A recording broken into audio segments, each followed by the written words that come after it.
their fancies and fears. You're welcome here. Yes, you're welcome here. Yes, you're welcome here.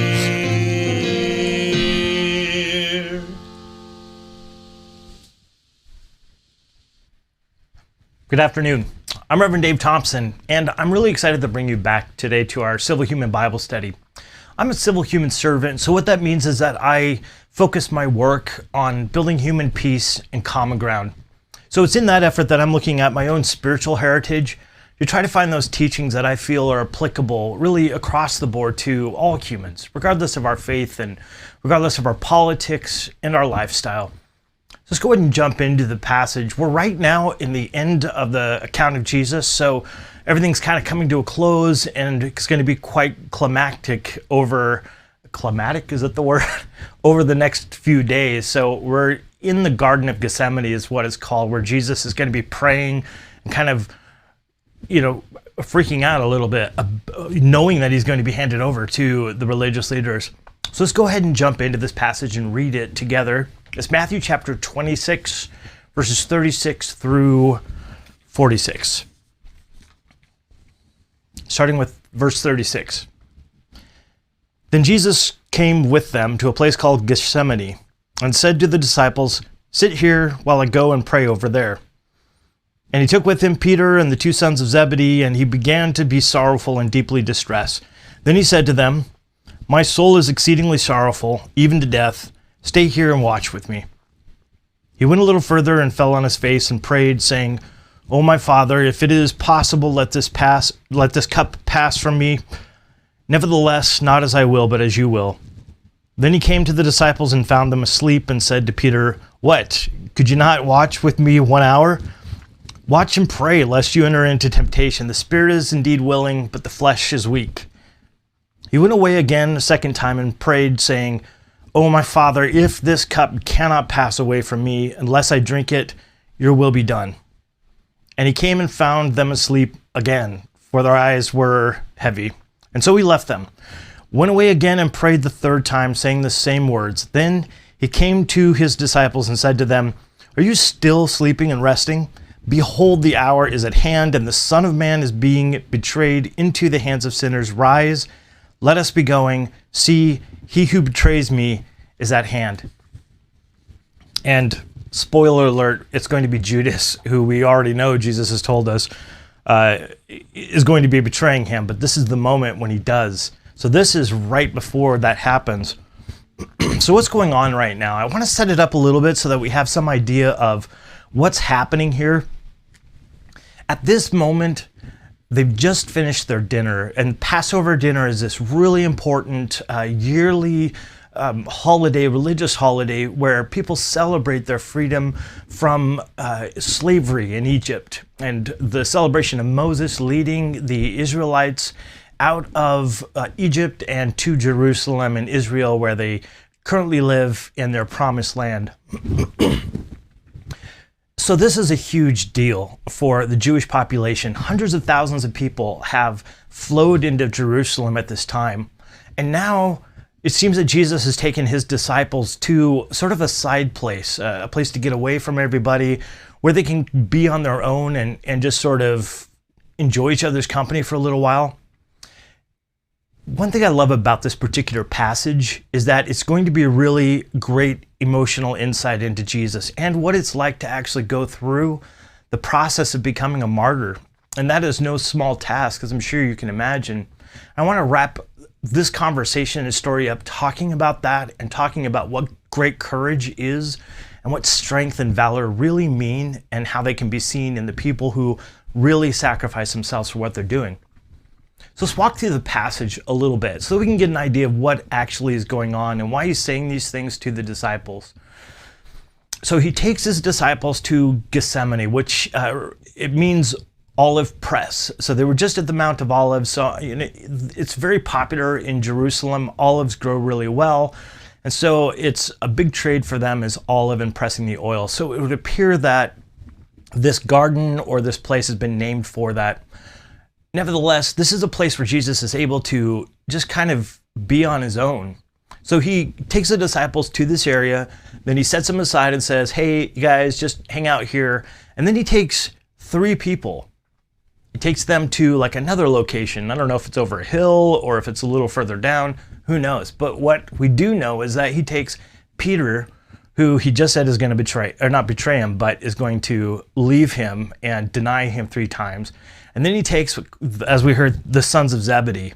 And that's John and James. And they're like the Spitfire, Thunderbolt kind of people, super passionate, young, sort of grab it and run kind of individuals. So they're going with Jesus. And then he leaves them in a spot after he talks to them and says, I'm freaking out a little bit. Really is what this means. He's distressed. And he tells them that I am engulfed with sorrow, with grief, with emotional pain at this stage.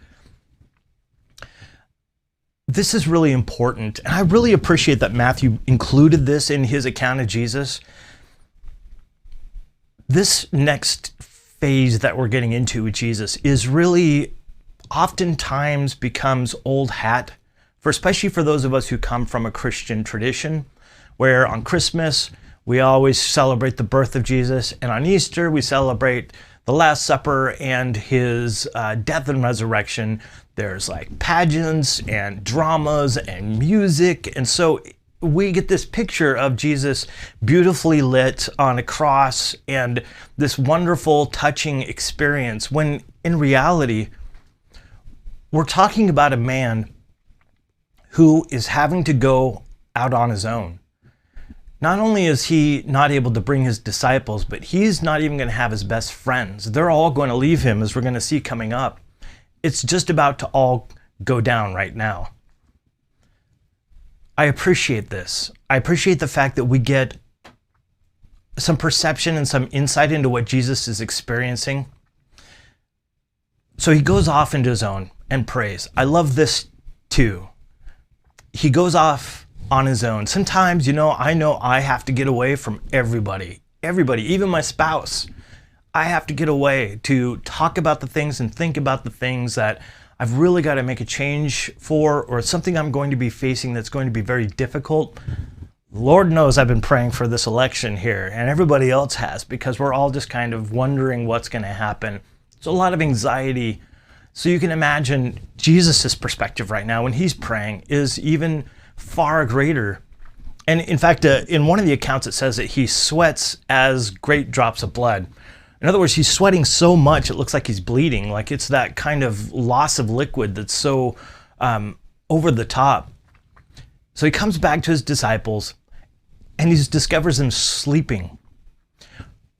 So here's the disciples who have just said that they're not going to leave him, they're not going to betray him, they won't deny him, and yet they can't even stay to watch for somebody they know is going to be killed the next day. That's pretty telling to me of what it's like to be a human being. And Jesus kind of, lectures him a little bit, goes back, does another prayer, comes back, same thing happens, goes away, does another prayer, comes back, and the disciples are asleep again. And this time, he's a bit frustrated because they have already basically left him and abandoned him. They're not even participating with his suffering and like being there, being that person who's supposed to encourage you before something horrible like this. They really should be there with him and saying, we're here for you. This is going to be terrible. We're in this together. But they don't. They abandon him. And now Jesus comes back for the last time and he's saying, get up. It's now time. This is it.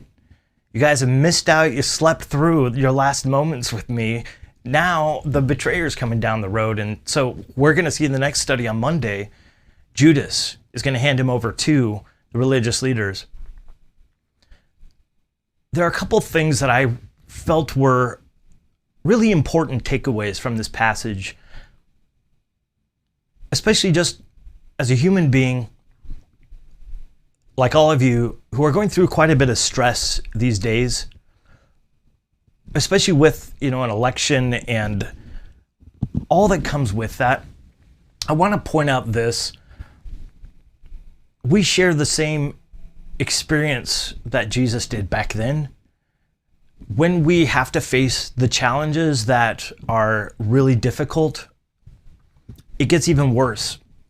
Many of you who have actually taken a stand for something, or you've made some separation of yourself from others because you knew something was wrong and you took a stand for it. When you lose your posse, when you lose the people around you, it can be overwhelming. Already being worried about the fact that he's going to be killed, already worrying about the fact that he's going to be tortured, he's now experiencing the loss of his friends and those around him. That's excruciating. And the reason why I'm pointing this out and kind of harping on this point is that this is what real love looks like. This is what real courage looks like in real life. I love that Matthew gave us a Jesus who is real and transparent and human and emotional. I know as a human being in this life, a lot of times we are told to, keep our emotions back, we have to play nicely with others. We can't oftentimes share the emotional duress that we're feeling, especially for those who come from more traditional masculine stereotypes or gender roles. Oftentimes it's seen as weak for a man to cry or to talk about the fact that they're vulnerable or that they need some help. In our society right now, we've seen this weird movement where the idea of a man and the idea of strength and courage, and this also goes for women as well, of course, this idea that strength and courage are the ability to not be emotional, that they are the ability to be violent and to extort and to be violent towards other people, that being strong and courageous means creating power over others, and it means taking what we want and having what we want right now, saying the things that we want to say, being completely selfish and thinking of absolutely nobody. That's what power seems to be today, and is being communicated to a large portion, not only of the US population, but this is a global concern. This is a global situation where we as human beings are having to ask ourselves, do we continue to live in the state of nature where the strongest is the best, where the most might and the greatest valor and warrior strength is the one who holds all the power and wealth, where people suffer, where there's no certainty, where there's no peace? Is that what we want? Or do we want to, as human beings, look at moving forward by redefining what courage looks like? When we're in a society, when we live together with other people, I've talked about this a lot, and I think one of the most important teachings of Jesus is how we treat other people. It's the ability to serve other people. It's the ability to have empathy and compassion for other people. It is easy to be a bully. It's easy to express violence over another person. It's easy to take what we want. It's easy to say what we want to without thinking about other people's feelings. That's easy. If we want to talk about strength, if you want to talk about courage and bravery, standing against that, giving up ourselves and serving other people, not only goes against our own needs for safety and protection, but it also is incorporating another person into the picture. That is a lot of work. Going through this experience that Jesus went through in the Garden of Gethsemane, because we know that to stand against this idea that might is right means that we will have to suffer at their hands at times. To fight for a place where we can all live in peace, where everybody gets justice and not just the powerful, where everybody has a chance to live a happy life and a free life, to be able to live and do the way and believe the way that they want to. I want to really close on this Friday, and I'd ask that you would maybe spend some time, maybe as even like Jesus does in prayer. And that simply can be putting it out there. If you're not a person who comes from a particular spiritual background, if you're maybe agnostic or atheist or just don't have any religion per se, you can still put it out there, to speak it out. It's a way for you and us to reinvigorate our mind, to associate the importance of something to ourselves and our mind. And so the exercise of it is good. But either direction, to pray and to think about what really courage should look like in the future. What do we as human beings on this planet who have to live together and who have no more space, how are we going to define what is great and what love looks like?